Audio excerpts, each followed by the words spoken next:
ইবাদতে মজা পাই না। এজন্য আমরা 2-4 দিন 5 দিন 40 দিন 50 দিন নামাজ পড়ার পরে দোয়া করার পরে বলি আল্লাহ এ তো দোয়া করলাম, আমার দোয়া দেখি কবুল হইতেছে না, কারণ স্বাদ পাচ্ছি না। আমি ইবাদত করতেছি স্বাদ পাচ্ছি না, আমি নামাজ পড়তেছি স্বাদ পাচ্ছি না, আমি কোন জিনিসে মজা পাচ্ছি না। এটা কি মিথ্যা? আজকে মানুষ তাসবিহ পড়ে না, মজা পায় না, জিকির করে না, মজা পায় না, কোরআন তিলাওয়াত তো করেই না, কারণ তিলাওয়াতের কোনো মজা নাই। অথচ সাহাবায়ে কেরাম আগে তিলাওয়াত ছাড়া কিছুই বুঝতেন না। তিলাওয়াতই তাদের সব মজা, তিলাওয়াতই সব স্বাদ, নামাজই সব স্বাদ। আপনারা তো জেনেছেন হযরত আলী কাররামাল্লাহু ওয়াজহা, আমি আরো বলেছি রাসূল পাকের কলিজার টুকরা সাহাবী, নিজের আপন চাচাতো ভাই হযরত আলী কাররামাল্লাহু ওয়াজহা, আল্লাহ যাকে আসাদুল্লাহিল গালিব বিজয়ী বাঘ বানিয়ে পৃথিবীতে পাঠিয়েছেন, যিনি হচ্ছেন সাইয়্যিদাতুন নিসাই আহলিল জান্নাহ, হযরতে ফাতেমা রাদিয়াল্লাহু তাআলা আনহার কলিজার টুকরা স্বামী, তিনি হচ্ছেন সাইয়্যিদা শাবাবি আহলিল জান্নাহ, জান্নাতের যুবকদের সরদার নেতা হাসান হুসাইনের কলিজার টুকরা পিতা হযরতে আলী। তারা নামাজে, তারা ইবাদতে স্বাদ পাইতেন, কিন্তু আমরা আজকে পাচ্ছি না। ঠিক কিনা বলেন? আপনারা ভালো করেই জানেন তারা নামাজে কতটুকু স্বাদ পেয়েছিলেন।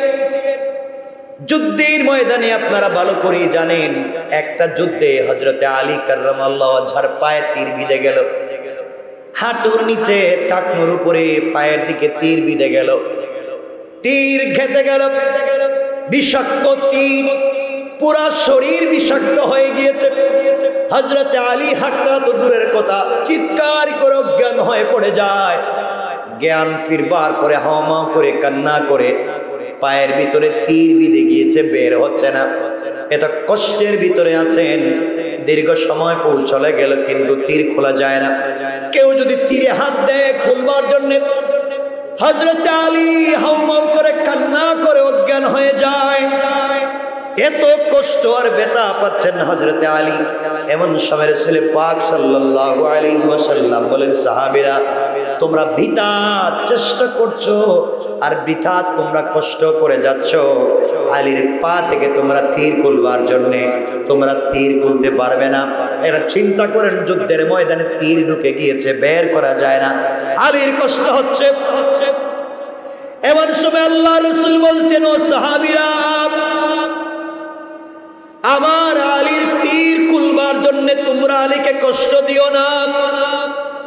আমার আলী যখন নামাজে দাঁড়িয়ে যাবে, কিছুক্ষণ পরেই তো নামাজের সময় হয়ে গিয়েছে, আলী যখন নামাজে দাঁড়িয়ে যাবে, তখন তোমরা তার পা থেকে একজন দুইজন যদি মিলে সজোরে টান দিয়ে তীর বের করে ফেলো, যেই তীরে হাত দিলে চিৎকার করে উঠে, নামাজে দাঁড়াইয়া গেলে 2-4 জন মিলে যদি টেনে টেনে বের করো, আমার মন বলছে আমার আলী কিছুই বলতে পারবে না। সুবহানাল্লাহ জোরে বলেন। তারা কেমন স্বাদ পেয়েছিলেন ইবাদতে? ও মুসলমান, তারা কেমন স্বাদ পেয়েছে আল্লাহর ইবাদতে? আল্লাহর ইবাদত ছাড়া তারা কিছুই বুঝে না, আল্লাহর গোলামি ছাড়া তারা কিছু বুঝে না। তুমি আর আমি দুনিয়ার জৌলস, দুনিয়ার লোভ লালসাকে ছেড়ে দেই। 2টা হাত জোড় করে বলছি, ভাইরে আর কত দুনিয়ার পিছনে দৌড়াবা, আর কত দুনিয়ার পিছনে দৌড়াবা? তুমি মনে করেছো দামি একটা গাড়ি থাকলেই বোধহয় তুমি ইজ্জতওয়ালা, কোটি টাকার গাড়ি তুমি মনে হয় বড় দামি, কোটি টাকার বাড়ি মনে হয় তুমি বড় দামি, সুন্দরী স্ত্রী আছে তুমি মনে হয় বড় দামি, গাড়ি আছে, বাড়ি আছে, সুন্দরী নারী আছে, তুমি মনে হয় বড় দামি, মিল ফ্যাক্টরি আছে, কল কারখানা আছে, তুমি মনে হয় বড় দামি, হাজার হাজার কোটি টাকার সম্পদ আছে, তুমি মনে হয় দামি, সমাজে তোমার গ্রাউন্ড আছে, ফ্যামিলির সোসাইটির ইজ্জত আছে, তুমি মনে হয় দামি, এই সমাজে তুমি বড় নেতা, এই জন্য তুমি মনে হয় বড় দামি। আল্লাহ বলেছেন, গোলাম না তোমার কোনো দাম আমি আল্লাহর কাছে নাই। টাকা পয়সা বাড়ি গাড়ি থাকতে পারে, কিন্তু তোমার কাছে যদি কোরআন না থাকে তুমি আমার কাছে দামি হতে পারবা না। আর রাস্তার যদি একজন সুইপার মুছিও যদি, রিক্সাওয়ালাও যদি আমার কোরআনকে আঁকড়ে ধরে, ওই সুইপার আর মুচিকেও আমি আল্লাহ বড় সম্মানী বানাইয়া জান্নাত দিতে পারে। কোন ঠিক কিনা? এই জন্য দুনিয়ার জমিনে আল্লাহকে চিনাম। যে কথা বলতে চাইলাম, হযরতে আলী কাররামাল্লাহু ওয়াজহার পায়ের ভিতরে তীর বিঁধে গেল, কেউ খুলতে পারে না। হাউমাউ করে কান্না করে চিন্তা করেন, অজ্ঞান হয়ে পড়ে যায়। আপনার শরীর হালকা কাটলে আপনার সহ্য হয় না। যুদ্ধের ময়দানে পায়ে তীর ঢুকে গিয়েছে, কেমন ব্যথা। কিছুক্ষণ পরে নামাজ শুরু হয়ে গেল। হযরতে আলী আল্লাহর ছেলে ডাক দিয়ে বলছে, ও মুসলমানেরা শোনো, আমি যখন নামাজে দাঁড়িয়ে যাই ইবাদতে এত স্বাদ পাই, এত মজা পাই। আমার তিলাওয়াতের প্রত্যেকটা আয়াতের শেষে আমি যখন আয়াত পড়ি, কোরআনের আয়াত সূরা ফাতিহা পড়ি, আমার প্রত্যেকটা আয়াত শেষ হলে আমার কানে শুনতে পাই স্বয়ং আল্লাহ তাআলা আমার আয়াতের জবাব দিয়ে যায়। আমি তো আল্লাহর সঙ্গে কথা বলতেছিলাম নামাজে, কে পা থেকে তীর খুলে ফেলেছে, কি হয়েছে আমি কিছুই জানি না। আমি তো নামাজের মজায় ছিলাম। আল্লাহু আকবার বলেন। তারা নামাজে স্বাদ পেয়েছেন, ইবাদতে স্বাদ পেয়েছেন, এই জন্য দুনিয়া বাদ দিয়ে ইবাদত করেছেন। আজ আমরা ইবাদতে স্বাদ পাই না, মজা পাই না, আজ কোনো জিনিসে বরকত পাই না, এই জন্যে আমরা দ্বীনের পথে চলতে পারি না। এই পৃথিবীতে আল্লাহ তাআলা আমাদেরকে সৃষ্টি করেছেন, আমরা আল্লাহর গোলাম। আল্লাহ আমাদের মালিক, আল্লাহ খালিক, আল্লাহ আমাদের মুনিব। একজন গোলাম তার মালিকের দাসত্ব যতক্ষণ করবে ততক্ষণ পর্যন্ত উচিত নয় মালিকের কথার বিপরীতে চলা। আমরা যেহেতু আল্লাহর গোলাম, আল্লাহ তাআলাই পৃথিবীতে দিয়েছেন, আর বিশ্বাস করছি মনে প্রাণে যে আল্লাহই একমাত্র, কেবলমাত্র, শুধুমাত্র আমাদের রব, আমাদের খালিক ও মালিক একমাত্র আল্লাহ। এই কথা যদি আমাদের বিশ্বাস হয়, তাহলে চলার পথে সেই আল্লাহর কষ্ট হয়, আল্লাহর খারাপ লাগে, এমন কোন কাজ আমাদের কাছ থেকে হওয়া উচিত নয়। কথা কি বুঝতে পেরেছেন? আল্লাহ তাআলা অনেক কারণে অসন্তুষ্ট হন। বান্দা যখন রিজিকের জন্য অধৈর্য হয়ে যায়, বান্দা যখন সম্পদের জন্য, পয়সার জন্য অধৈর্য হয়ে যায়, তখন সব থেকে বেশি ব্যথা পান আল্লাহ। আল্লাহ তিনি তার দিলে, কুদরতের দিলে চিন্তা করেন যে গোলামকে সৃষ্টি করবার হাজারো আগে তার রিজিকের ফয়সালা আমি করে রেখেছি। গোলাম আজকে সেই রিজিক নিয়ে, সেই পয়সা নিয়ে, সেই টাকা নিয়ে, সেই খাবার নিয়ে এত উদ্বিগ্ন, তাহলে তো তার আমার প্রতি কোনো বিশ্বাস নাই। আমি যে তাকে বলেছি, মনে রাখবেন, এই পৃথিবীতে যত রিজিক আল্লাহ আমার জন্য বরাদ্দ করেছেন, তাই পৃথিবীর আর কেউ পাবে? কথা বলা লাগবে, পাবে? আমাকে বরাদ্দ করা সম্পদ অন্য কেউ পাওয়ার সম্ভাবনা আছে? কথা বলেন না কেন? আছে। আমার নামে বরাদ্দ করা সম্পত্তি, আমার নামে বরাদ্দ করা পয়সা পৃথিবীর আর কেউ পাওয়ার যেহেতু সুযোগ নাই, তাহলে আমার নামে আল্লাহ যা করে রেখেছেন মৃত্যুর আগে তা পাবই ইনশাআল্লাহ। বলেন, সন্দেহ আছে? আল্লাহ বলতে চাচ্ছেন, গোলাম আমি যা সৃষ্টি করেছি, যাদেরকে সৃষ্টি করেছি, এই পৃথিবীতে পাঠাবার আগে যেহেতু তার রিজিকের ফায়সালা করেছি, সে কি খাবে কি খাবে না, সে কেমন গড়ে থাকবে আর থাকবে না, ওটা যেহেতু আমি ফায়সালা করে রেখে দিয়েছি। বান্দা যখন থাকবার গড় নিয়ে পেরেশান, বান্দা যখন দুনিয়ার সম্পত্তি নিয়ে পেরেশান, আর সেই মনে হচ্ছে ইনকাম করে সব করে ফেলবে, অথচ আমি আল্লাহই তো আগে রেডি করে ফেলেছি। বান্দার চিন্তায় মনে হচ্ছে আমার উপরে তার বিশ্বাস নেই, এজন্য আল্লাহ বড় কষ্ট পায়। কথা বুঝতে পেরেছেন? বলেন, বুঝতে পেরেছেন? আমার নামে বরাদ্দকৃত রিজিক, আমার নামে বরাদ্দকৃত সম্পত্তি অন্য কেউ পাওয়ার সম্ভাবনা আছে? নাই। তাহলে এগুলো নিয়ে বিচলিত হওয়ার কিছু নাই, এগুলো নিয়ে টেনশন করার কিছু নাই। মনে রাখবেন, এই পৃথিবীতে চলতে গেলে,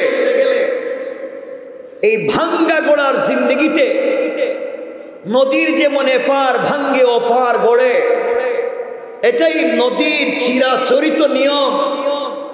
সুতরাং মনে রাখবেন, ভেঙ্গে পড়ে গেলে, আপনি কষ্ট পেলে, আপনি যদি নিজের কারো কাছ থেকে ব্যথা পান, নিজের সমাজ থেকে যদি আপনি কষ্ট পান, আর আপনি যদি ভেঙ্গে পড়ে সব কাজ বন্ধ করে দেন, তাহলে আপনি পৃথিবীতে স্বপ্নবাজ কোনো পুরুষ নয়। মনে রাখবেন, স্বপ্ন ভাঙ্গার ধ্বংসস্তূপের উপরে দাঁড়িয়েও আবার যারা নতুন করে স্বপ্ন দেখতে পারে, তারাই এই পৃথিবীতে সাকসেস হতে পারে। কথা বলেন না কেন? মনে রাখবেন, যারা ভেঙ্গে যাওয়া ধ্বংসস্তূপের উপরে দাঁড়িয়ে আবার যারা নতুন করে স্বপ্ন তৈরি করতেই পারে, তারা এই পৃথিবীতে কিছু করতেই পারে। সে দুনিয়ার বেলায় পারে, আখিরাতের বেলায় পারে। মনে রাখবেন, আপনার সম্পত্তি ধ্বংস হয়ে গিয়েছে, আপনি ভেঙ্গে পড়ে যাবেন না। আপনি ঋণের জর্জরিত হয়েছেন, আপনি ভেঙ্গে পড়ে যাবেন না। আপনার আত্মীয় স্বজন আপনার বিরুদ্ধে চলে গিয়েছে, আপনি ভেঙ্গে পড়ে যাবেন না। আপনার সমাজ আপনার বিরুদ্ধে চলে গিয়েছে, আপনি ভেঙ্গে পড়ে যাবেন না। আপনার পরিবার আপনার বিরুদ্ধে চলে গিয়েছে, আপনি ভেঙ্গে পড়ে যাবেন না। আল্লাহর উপরে বিশ্বাস করে আবারও যদি আপনি দাঁড়িয়ে যান, ইস্তেকামতের সাথে, আমানতদারের সাথে দাঁড়িয়ে যান, আল্লাহ পাক আপনাকে মনজিল পর্যন্ত পৌঁছে দেবে ইনশাআল্লাহ। কথা বুঝতে পেরেছেন? এজন্য চলার পথে আপনাকে আমাকে চিন্তা করে সমাজে চলতে হবে। মনে রাখবেন, খুব লম্বা আমরা কথা শুনবো না। এই পৃথিবী এখন যে জায়গায় দাঁড়িয়ে আছে, এই পৃথিবী, এই সৃষ্টি, এই আসমানের জমিন এখন যেই জায়গায় দাঁড়িয়ে আছে, কিয়ামতের খুব কাছাকাছি। মনে রাখবেন, এই পৃথিবীতে আমার জন্ম নেয়াটাই আমার মৃত্যুর কারণ। আমি যদি পৃথিবীতে জন্ম না নিতাম, আমার মৃত্যুর কোনো সম্ভাবনা ছিল না। কথা বলে, আমার কথা কি বুঝতে পেরেছেন? আমি যদি পৃথিবীতে জন্ম না নিতাম, তাহলে আমি মৃত্যুর কোনো সম্ভাবনা ছিলই না। জন্মই যেহেতু নিয়েছি, তোমাকে আমাকে মরা লাগবে। কথা বলেন না কেন? না এখন বেঁচে থাকতে পারবেন? আমরা যেহেতু পৃথিবীতে যদি আসতাম না, আমাদের কোনো ভয় ছিল না, টেনশন ছিল না, জবাবদিহিতার ভয় ছিল না, আল্লাহর কাছে হিসাবের ভয় ছিল না, মৃত্যুর কোনো ভয় ছিল না। এখন আমাদের মরা লাগবে না। কিয়ামতের দিন কেমনে কাটাবেন? রব বলেছেন 50 আলফ সানা। কিয়ামতের একটা দিন হবে 50,000-এর বেশি, 50,000 বছরের চাইতে লম্বা, 50,000 বছর। কেমনে কাটাবেন এই দিনগুলা? কেমনে কাটাবেন এই জিন্দেগি? কেমনে কাটাবেন? এজন্য আমরা এই পৃথিবীতে এসেছি, আমাদেরই মৃত্যুর কারণ আমরা জন্ম নেওয়া। আর পৃথিবী এমন একটা জায়গায় দাঁড়িয়ে আছে, কিয়ামত খুব কাছে, কিয়ামত খুব কাছে, কিয়ামত খুবই কাছে চলে এসেছে। দেখবেন, হঠাৎ একদিন হয়তো এমন হতে পারে, পৃথিবীর মানুষ দৌড়ে দৌড়ে মদিনার দিকে যেতে পারে, মক্কার দিকে যেতে পারে, শামের দিকে যেতে পারে। দুনিয়ার মুসলমানেরা আবার একত্রিত হয়ে যেতে পারে। দুনিয়ার কোন জায়গা থেকে আবার দুনিয়া ধ্বংস হওয়ার কারণ তৈরি হয়ে যেতে পারে, অথবা এই পৃথিবীতে হযরত ইমাম মাহদি আলাইহিস সালাম আসবার সময় হয়ে যেতে পারে। আসবার সময় বলতে আমি বোঝাতে চাচ্ছি তার আবির্ভাবের সময়। ইমাম মাহদি আবির্ভাব নিতেই পারেন, হযরত ঈসা পৃথিবীতে চলেই আসতে পারেন, ইয়াজুজ মাজুজ এই পৃথিবীতে বের হয়ে যেতেই পারে। ইয়াজুজ মাজুজ এটা আলাদা কোনো প্রাণীর নাম না, আলাদা কোনো প্রাণী নয়, এটা যে কুকুর ছাগলের মতো কোনো প্রাণী নয়, মানুষের মধ্যেই একটা গরু। এই জালেমগুলা বের হবে, মাসলুমের রক্ত নিয়ে খেলা করবে, মুসলমানদের রক্ত নিয়ে তারা হোলি খেলবে। এমন একটা সময় আসবে তারা এই পৃথিবীতে পানি পান করার মতো মুসলমানদের রক্ত পান করে ভেড়াবে। রাসূল পাক বলেছেন এমন সময় যদি তৈরি হয়ে যায়, তোমরা আমার একটা হাদিসকে হলেও আঁকড়ে ধরে থাকো। ঈমান বাঁচাবার জন্য গাছের জোড়ায়, গাছের জড়ে, গাছের মূলে, গাছের শিকড়ে কামড় দিয়ে বসে থাকো। এরপরে তোমরা ঈমানকে বিক্রি করো না। ঈমান বিনিময়ে তোমাদেরকে দুনিয়া দেওয়া হতে পারে, ঈমানের বিনিময়ে সম্পদ দেওয়া হতে পারে, ঈমানের বিনিময়ে ক্ষমতা দেওয়া হতে পারে, আমানতের বিনিময়ে দুনিয়া দেওয়া হতে পারে। ও গোলাম, দুনিয়াকে লাথি মারো, দুনিয়ার সম্পত্তিকে লাথি মারো, ঈমানকে হেফাজত করো। দুনিয়ায় কষ্ট পেলেও আখিরাত তোমার সফল হবে। এই জন্য দুনিয়ায় আমাদের কষ্ট হলেও আমরা ঈমানের হেফাজত করব, ঈমানের বিনিময়ে, জীবনের বিনিময়ে ঈমানকে রক্ষা করব, বিনিময়ে আল্লাহ তাআলার জান্নাত পেয়ে যাব ইনশাআল্লাহ। বলেন ইনশাআল্লাহ। কিয়ামত খুব দূরে নয়, কিয়ামত খুব দূরে না। এই পৃথিবীতে আজ সন্তান পিতামাতার কথা শুনে না, সন্তানের সাথে মা বাপের সম্পর্ক নাই, মা বাপের সাথে সন্তানের সম্পর্ক নাই, প্রতিবেশীর সাথে প্রতিবেশীর সম্পর্ক নাই। আমরা সব সময় চিন্তাই থাকি মানুষের ক্ষতি করবার, কোনোভাবে যেন মানুষের ক্ষতি করতে পারি, এই চিন্তায় আমরা রাত দিন কাটিয়ে দিই। মনে রাখবেন এগুলোই হচ্ছে কিয়ামতের আলামত। আমি সংক্ষেপ করে আপনাদের সামনে কয়েকটা কথা বলতে চাই। দেখেন তো কিয়ামত কত দূরে। আমার মুসলমান বন্ধুগণ, গভীর মনোযোগ। আল্লাহর পয়গম্বর হাবিবুল্লাহ রাসূল পাক সাল্লাল্লাহু আলাইহি ওয়াসাল্লাম জিবরিল আমিনের সঙ্গে রাসূলের যখন সাক্ষাৎ হলো, জিবরিল আমিনকে রাসূল পাক জিজ্ঞাসা করলেন, জিবরাইল রে, জিবরাইলকে রাসূল জিজ্ঞাসা করলেন, জিবরাইল শোনো, ফেরেশতাদের মধ্যে আল্লাহ তাআলা তোমাকে শ্রেষ্ঠ করে বানিয়েছে, তোমার মান মর্যাদা অনেক বেশি করে বানিয়েছে। জিবরাইল আমি জানতে চাই, বলো না তোমাকে আল্লাহ তাআলা ফেরেশতাদের মধ্যে সম্মানিত করেছে, আর এই আসমান জমিন আরশ কুরসি লৌহ কলম জান্নাত জাহান্নাম জিন্নাত ইনসান ফেরেশতা আল্লাহ সৃষ্টিতে যা বানিয়েছে সব থেকে শ্রেষ্ঠ করে বানিয়েছেন আমি মুহাম্মদুর রাসূলুল্লাহ। আল্লাহু আকবার। আল্লাহর সৃষ্টির মধ্যে সব থেকে দামি আমি। জিবরাইল তোমার কাছে আমি জানতে চাই, বলো এই সৃষ্টির মধ্যে আল্লাহ তাআলা আমাকে যত দামি করে তৈরি করেছেন, এত দামি করে আল্লাহ এই পৃথিবীতে কিছুই সৃষ্টি করলেন না। জিবরাইল তোমার কাছে আমি জানতে চাই, বলো এই পৃথিবীতে তুমি কতবার এই পৃথিবীতে এসেছো এবং আগামীতে আসবা? জিবরাইল তোমার কাছে আমি জানতে চাই। এবার জিবরাইল জবাব দিচ্ছেন, পয়গম্বরে আরবি, এই পৃথিবীতে আমি কোন পয়গম্বরের কাছে একবার, দুইবার, তিনবার, পাঁচবার, 10 বারের বেশি যাই নাই। আমি শুধুমাত্র কেবলমাত্র আপনার কাছে পৃথিবীতে এসেছি 24,000 বার। আল্লাহু আকবার, জোরে বলেন। পয়গম্বরে আরবি, আল্লাহ আপনাকে এত ভালোবাসেন, আপনার এই জিন্দেগিতে আমি 24,000 বার আপনার কাছে এসেছি।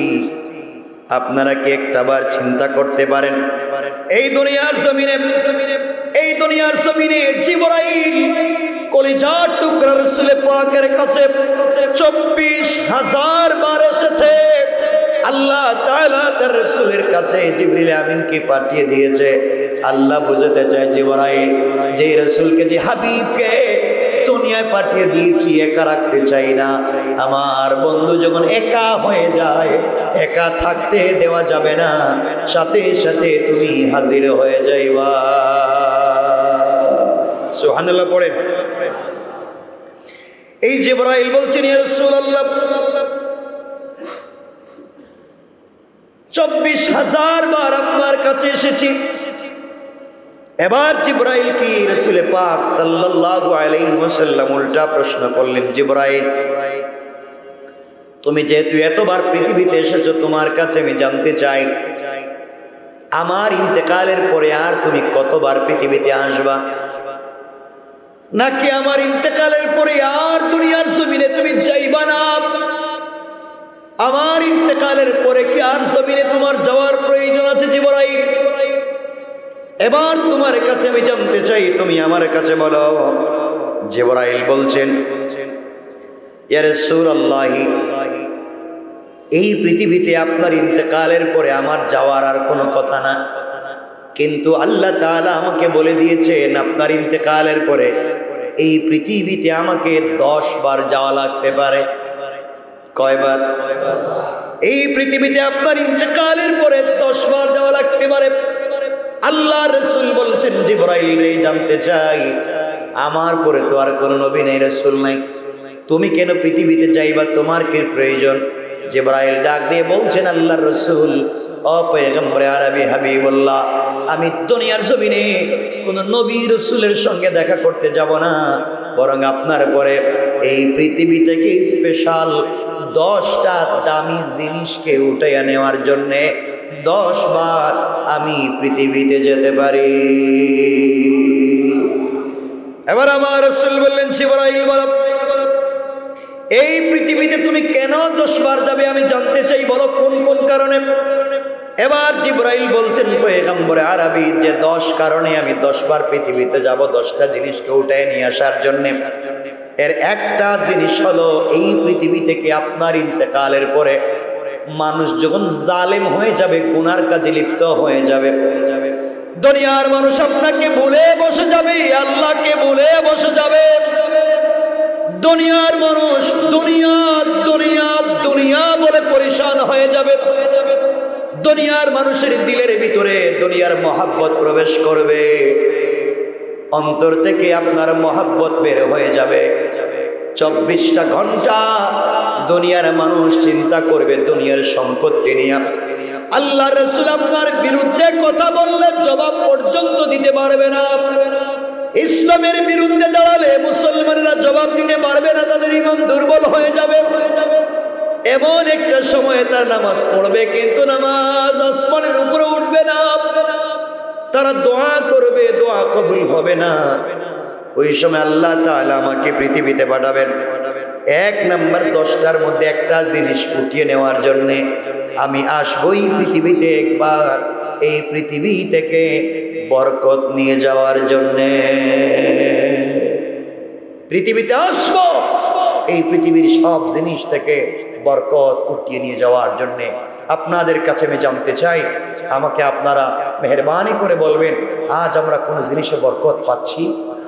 আপনারা সত্য কথা বলেন, পাচ্ছি?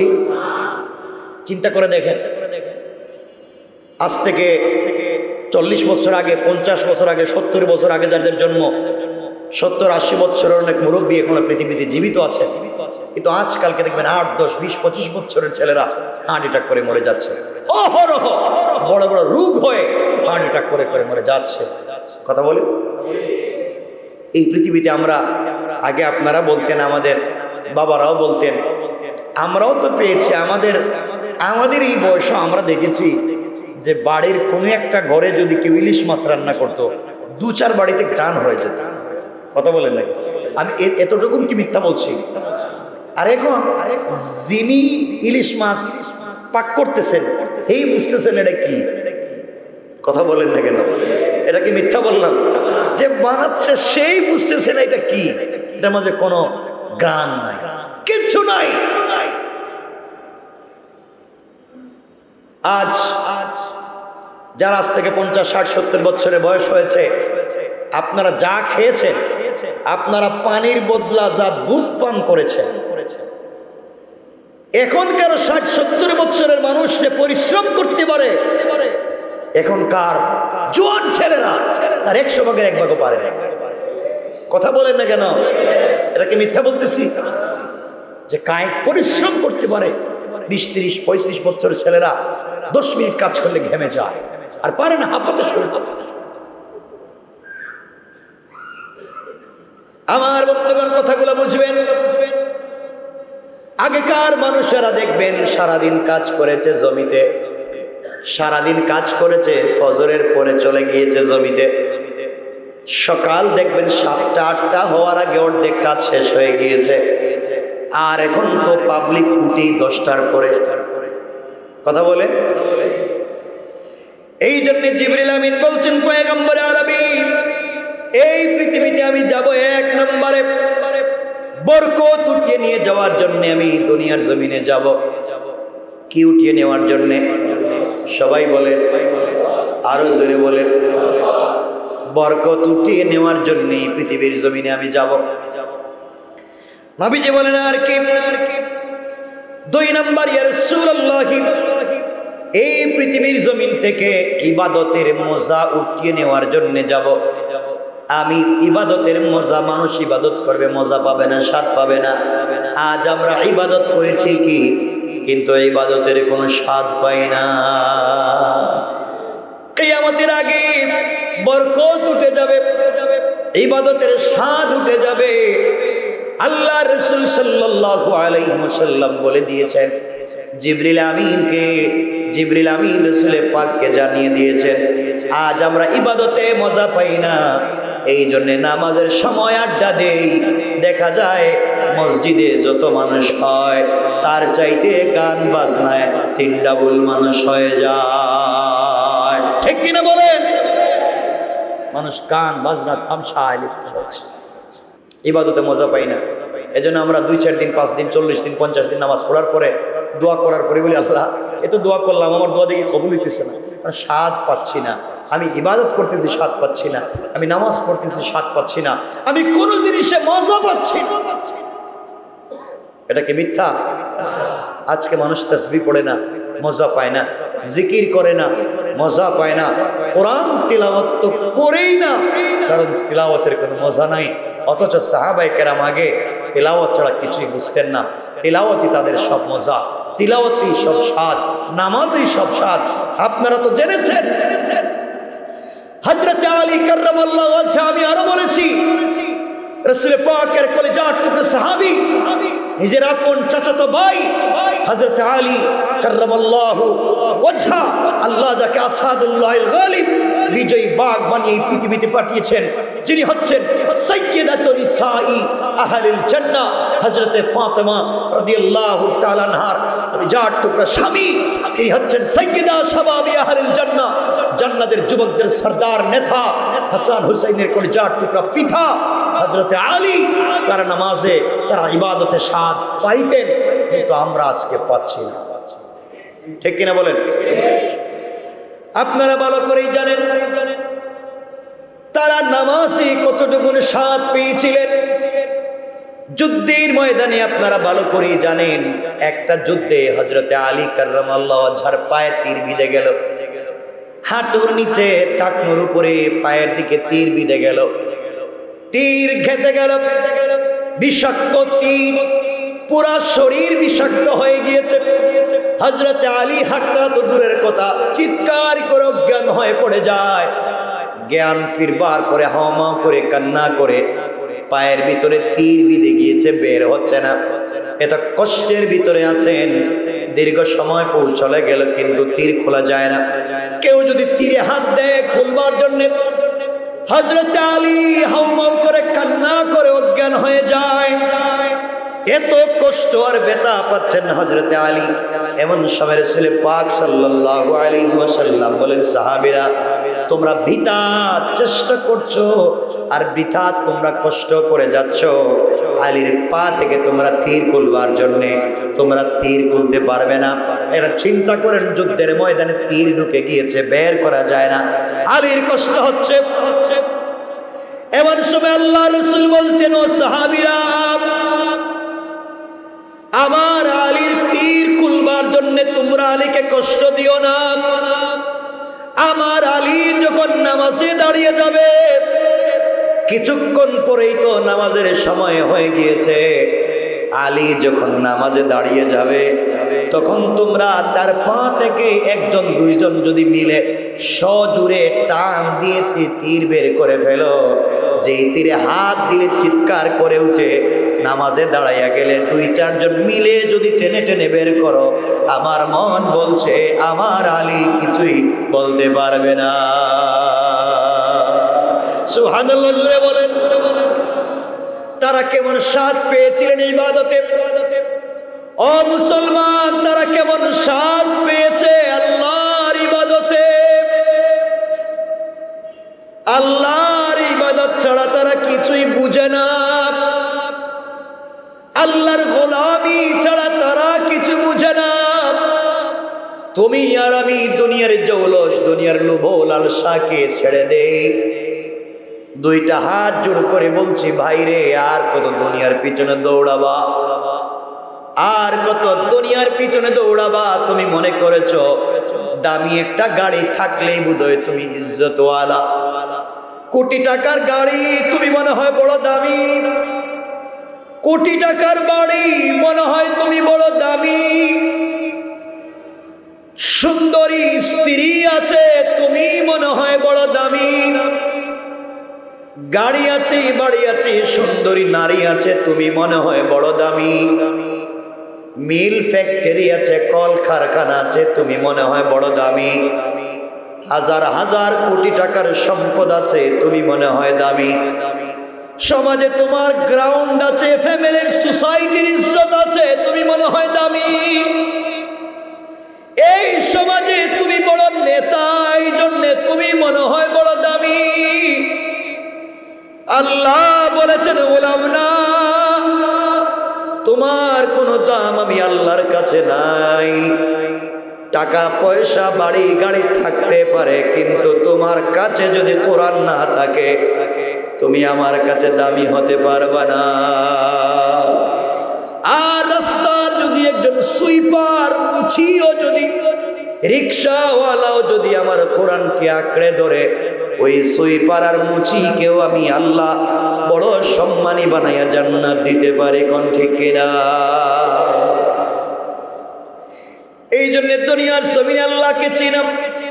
যে কথা বলতে চাইলাম, হযরতে আলী কাররামাল্লাহু ওয়াজহার পায়ের ভিতরে তীর বিঁধে গেল, কেউ খুলতে পারে না, হাউমাউ করে কান্না করে চিন্তা করেন, অজ্ঞান হয়ে পড়ে যায়। আপনার শরীর হালকা কাটলে আপনার সহ্য হয় না, যুদ্ধের ময়দানে পায়ে তীর ঢুকে গিয়েছে, কেমন ব্যথা। কিছুক্ষণ পরে নামাজ শুরু হয়ে গেল।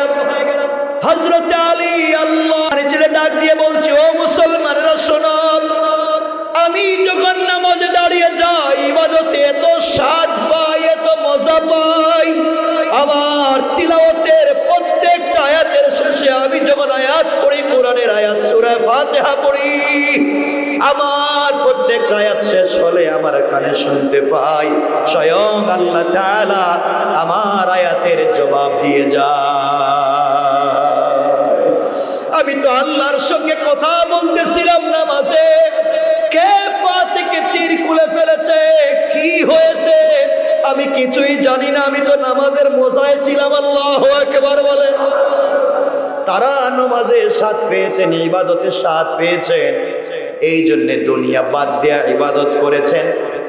আজ আমরা ইবাদতে স্বাদ পাই না, মজা পাই না, আজ কোনো জিনিসে বরকত পাই না, এই জন্যে আমরা দ্বীনের পথে চলতে পারি না। সুতরাং আপনাদের কাছে আমার কথা থাকবে, আল্লাহর রাসূলকে জিবরাইল বলে দিয়েছেন পৃথিবীতে আসবেন। রাসূলের ইন্তেকালের পরে কয়বার? সবাই বলেন 10 বার। একবার বরকত উঠিয়ে নিয়ে যাবেন, ইবাদতের মজা উঠিয়ে নিয়ে যাবেন। এখন বরকত আছে। আগে আমরা যারা গ্রামে থাকতাম বা আপনারা যারা গ্রামে থাকে, দেখবেন গ্রামে আগে হয়তো গ্রামের জমিতে ধান ক্ষেত করতো।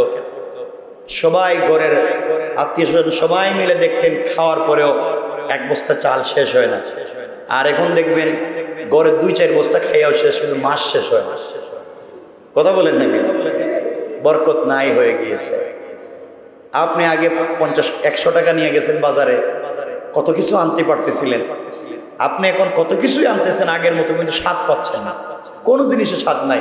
মাছে আগের মতো স্বাদ নাই, বুঝতে আগের মতো স্বাদ নাই, চলাফিরে আগের মতো মজা, কোনো জিনিসে মজা নাই, কোনো জিনিসে স্বাদ নাই, কোনো জিনিসে বরকত নাই। মিথ্যা বলতেছি?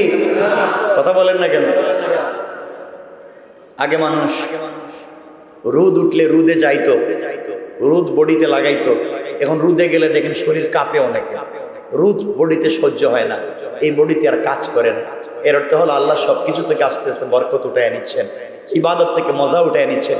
ইবাদতে যদি মজা থাকতো, স্বাদ তো কেউ বাদ দিতে পারে না। স্বাদের জন্য দেখবেন সারা সপ্তাহ চিন্তা করে শুক্রবার আসলে মোটরসাইকেল নিয়ে মাওয়া যাবে ইলিশ খাওয়ার জন্য। অনেক যায় না, আবার অনেক মোটরসাইকেল অ্যাক্সিডেন্ট করে মরেও। আল্লাহ মাফ করুক, এরা যেন না মরে, এরা বাইচে থাকো। এরা এমন মোটরসাইকেল স্পিড দেয়, এমন স্পিড, এই স্পিডিং করতে করতে করতে করতে অনেক মরে যায়। আল্লাহ আমাদেরকে হেফাজত করে, বলেন আমিন। কত লম্বা হয়ে যাচ্ছে। আমি ইনশাল্লাহ জুমায় আপনাদেরকে জিবরিল আমিন আসবেন, 10টা জিনিস উঠিয়ে নিয়ে যাবেন। আমি এগুলো নিয়ে কথা বলবো আপনাদের সামনে। লম্বা বললে তো অনেক সময় চলে যাবে, এজন্য আমি আর লম্বা করতে চাই না। মাশাআল্লাহ আপনারা ভরপুর মসজিদ ভরে বসে আছেন, আল্লাহ আপনাদেরকে কবুল করুক। আমি যে কথাগুলো বলতে চাই মনোযোগ দিয়ে শোনেন, লম্বা করব না। সুতরাং এই 10টা বিষয় রাখতে চাই। যেহেতু আজকে মায়েরাও বোনেরাও এসেছেন, তাদেরও কিছু কথা সংক্ষেপ করে বলে দিই। আজকে পরিবারের ভিতরে শান্তি, কিছু বললেন না? শান্তি কেন নাই? হ্যাঁ, পরিবারের ভিতরে শান্তি নেই। স্বামী স্ত্রীর কোনো মিল মহাব্বত নাই।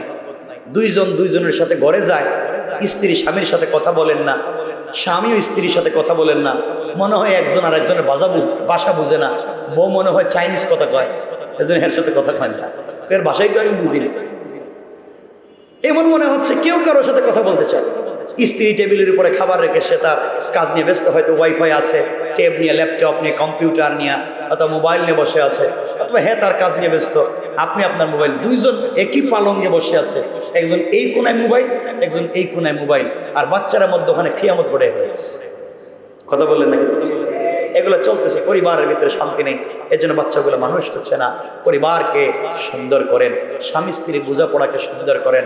রাসূল পাক ইসলাম বলেছেন, স্বামী স্ত্রীর বোঝাপড়া যে পরিবারে সুন্দর হবে, এই পরিবারকে আল্লাহ জান্নাতের টুকরা বানাইয়া দেবেন।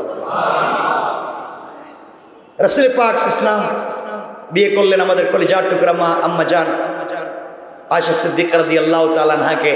তো আম্মা জান আয়েশা সিদ্দিকা রাদিয়াল্লাহু তাআলা আনহা বলতেন, মাঝে মাঝে বলতেন যে আমি নবীজি বাহিরে থাকতেন আর আমি ঘরের ভিতরে আমার বান্ধবীদেরকে নিয়ে কাপড় দিয়া খেলনা বানাইতাম। খেলনা আম্মা জান আয়েশা বলতেছে, বয়স কম ছিল তো খেলনা বানাতে।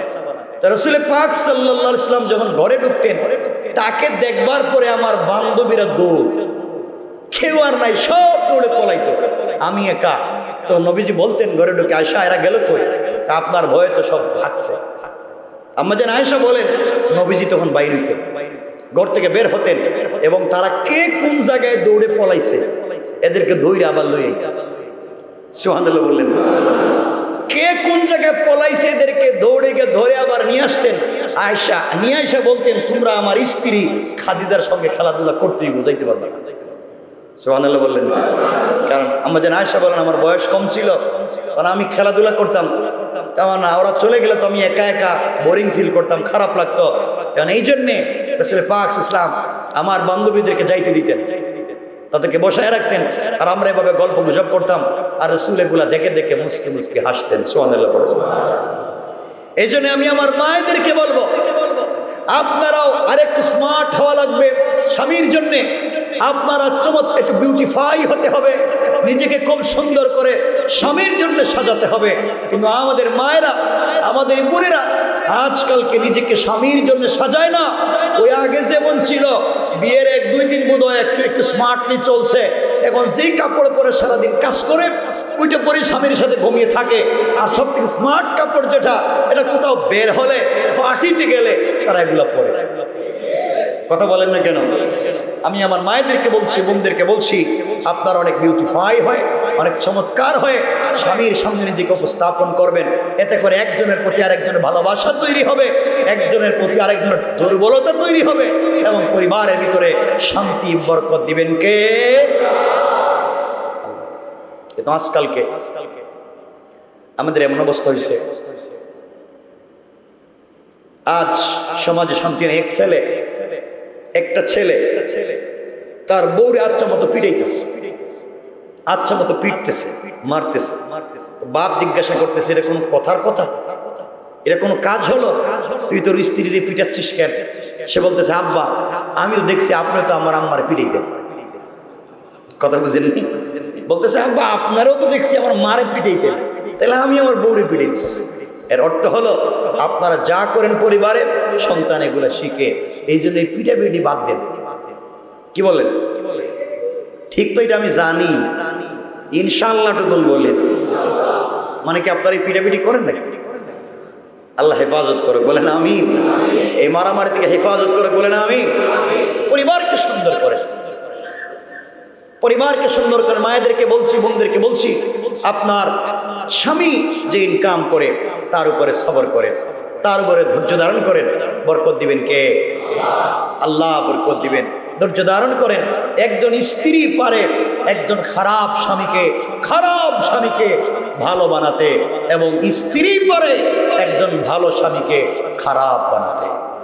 সুতরাং বোন, আপনার কাছে পরিবারের চাবি। আপনি চাইলে একটা পরিবারকে সুন্দর করতে পারেন।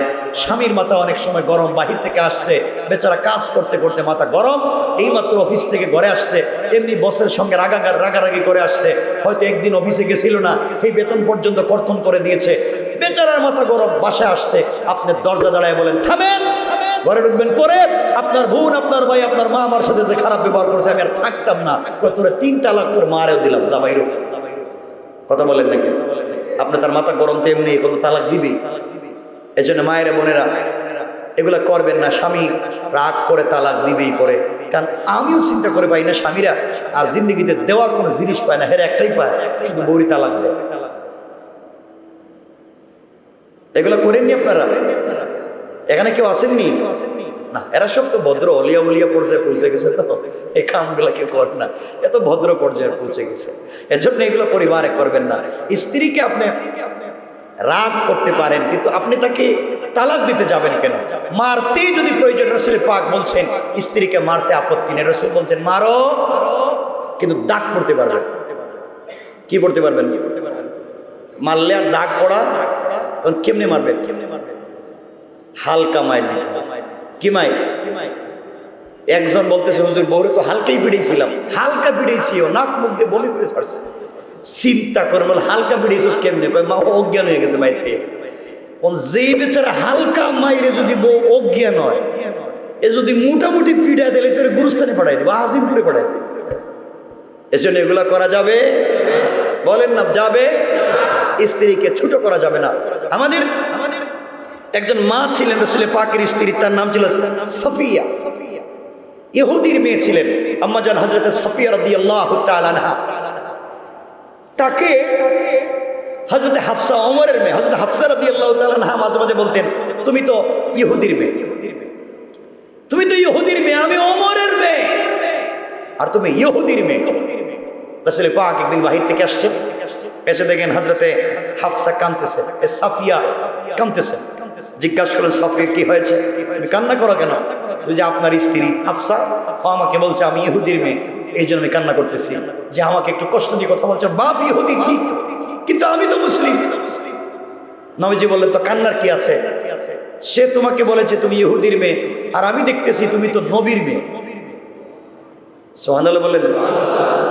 স্ত্রীকে খুশি করবার জন্য রাসূল কেমনে চমৎকার কথা বললেন, ডাইরেক্ট উল্টা। তুমি বলতেছো হাফসা বলেছে তুমি ইহুদির মেয়ে, আর আমি দেখতেছি তুমি তো নবীর মেয়ে। সুবহানাল্লাহ বলেন। রাসূল পাক বলতেন সাফিয়া রে, হাফসা তোমাকে বলেছে তুমি ইহুদির মেয়ে, আর আমি দেখি তুমি তো নবীর মেয়ে। তোমার বাপও নবী, তোমার চাচাও নবী। সাফিয়া বলতেছেন ইয়া রাসূলুল্লাহ, আমার বাপ তো নবী না, আমার চাচাও তো নবী না, এরা তো ইহুদি ঠিকই, কতলে তুমি রাগ করলা কেন? সুবহানাল্লাহ বললেন না। তাহলে তুমি রাগ করছো কেন? ইয়া রাসূলুল্লাহ ব্যথা লাগবে না, এজন্য নবীজি বলেন না, তোমার বাপ চাচারা নবী। হযরতে সাফিয়া বললেন কেমনে আমি জানতে চাই, কেমনে আপনি বললেন আমার বাপ চাচারা নবী, জানতে চাই। নবীজি বলেন সাফিয়া রে, তোমার বংশ পরম্পরা যেখানে গিয়েছে, তোমার বংশ পরম্পরা গিয়েছে তোমার এক চাচার নাম হযরতে হারুন, হযরত তোমার বাবার নাম হযরতে হারুন, অর্থাৎ তোমার বাবার বংশ পরম্পরা যেখানে গিয়েছে তোমার বাবার বাবার বাবার নাম হারুন। সুবহানাল্লাহ বলেন। হারুন নবী ছিলেন কি ছিলেন না? তিনি বললেন তোমার বাবার বাবার বাবার বাবার নাম হারুন, আর হারুনের ভাইয়ের নাম কি? কথা বলেন না কেন? মুসা। সুতরাং হারুন নবী, মুসাও নবী, এই জন্য বললাম বাবার বাবাও নবী, চাচার চাচাও নবী, অর্থ তোমার বাপও নবী, তোমার চাচাও নবী। সুবহানাল্লাহ। স্ত্রী খুশি হয়ে গেলেন। নবীজি বললেন হাফসা রে, সাফিয়া রে, তোমাকে তার এই কথা বলে কষ্ট দিয়েছে, তুমি বলতে পারলে না যে আমার বাপ ইহুদি হতে পারে, কিন্তু আমার স্বামী হলেন আল্লাহর একজন পয়গম্বর হাবিবুল্লাহ, আল্লাহর পরে যার মর্যাদা তিনি হলেন আমার স্বামী। পড়েন সুবহানাল্লাহ, আল্লাহু আকবার। খুশি করে দিয়েছি। হযরতে সাফিয়া খুশি হয়ে গেলেন। আর আমরা আমাদের স্ত্রীদেরকে বলি, তোর বাপ সিনোস, এটা কেটা ছিল? তোর বাপরে সিনোস, তোর চাচা দাদারা সিনোস, এরা কেরা ছিল? আর আমার বাপ দাদারা সিনোস, আমরা কি? কথা বলেন না কেন? এগুলোই তো আপনারা, এগুলোই তো দেখান, গুন্ডামি দেখান, বংশের গৌরব দেখান, মেয়েটাকে ছোট করেন, চিনো আমি কোন বংশের ছেলে, বিয়ে করে ঠকছি।